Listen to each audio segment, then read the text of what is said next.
I've lived in 5 different countries in Africa.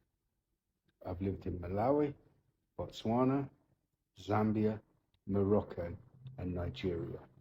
I have also travelled extensively in South Africa, Zimbabwe, Namibia, and Egypt. Never once in all my years of living or travelling on the African continent have I been mistreated in any way because of my ethnicity, because of my skin colour. And this is in spite of the fact that I come from a country who are guilty for some of the worst colonial crimes ever inflicted throughout human history. That's right, I was born in Great Britain. And without doubt, the British and the French committed the greatest atrocities across the continent of Africa. The Belgians have a good claim for the greatest atrocity in their treatment of the Congolese, but if one looks at it as an entity and the number of countries that were invaded by the British and French colonialists, one will see that they are the worst protagonists. Despite this, and despite the behavior of my ancestors, I have never been mistreated. In fact, I have been welcomed warmly in all of the countries I have lived in or visited.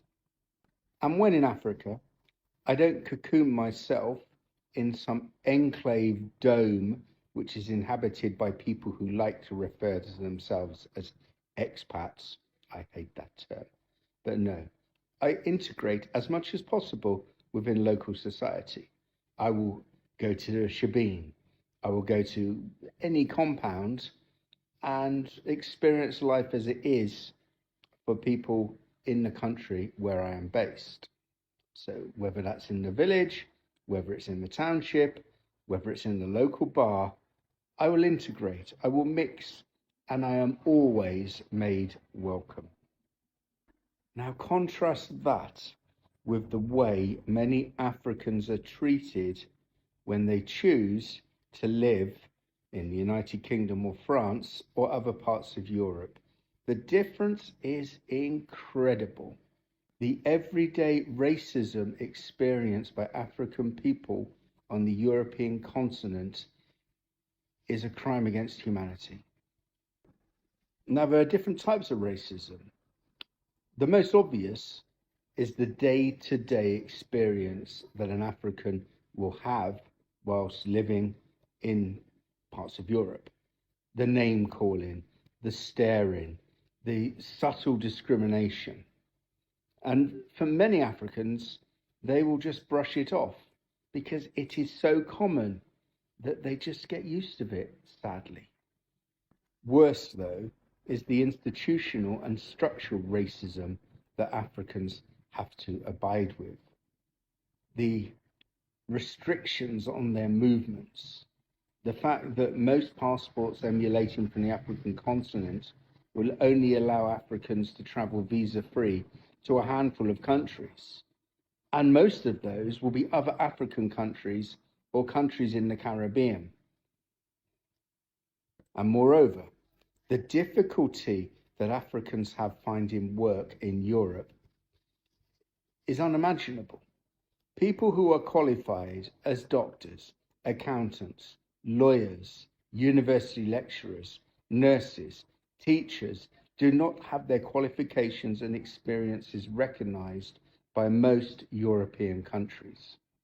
I know many people from Africa working in various parts of Europe as security guards or as care assistants when back home they had highly skilled professional jobs. But that experience is rarely recognized when they come to Europe unless they come as part of a transfer with an existing company. But if they come because they've migrated to Europe, their chances of accessing the sort of job which they are eminently capable of is slim. Now, if a black person was making this video, they would be quickly dismissed.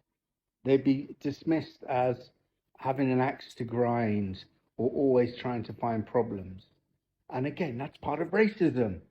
The fact that I can speak because of my white privilege means that I have a duty to do so, not because I'm married to an African woman or because I have many African friends, but because I like to think I'm a decent human being who appreciates the value in every person on our planet.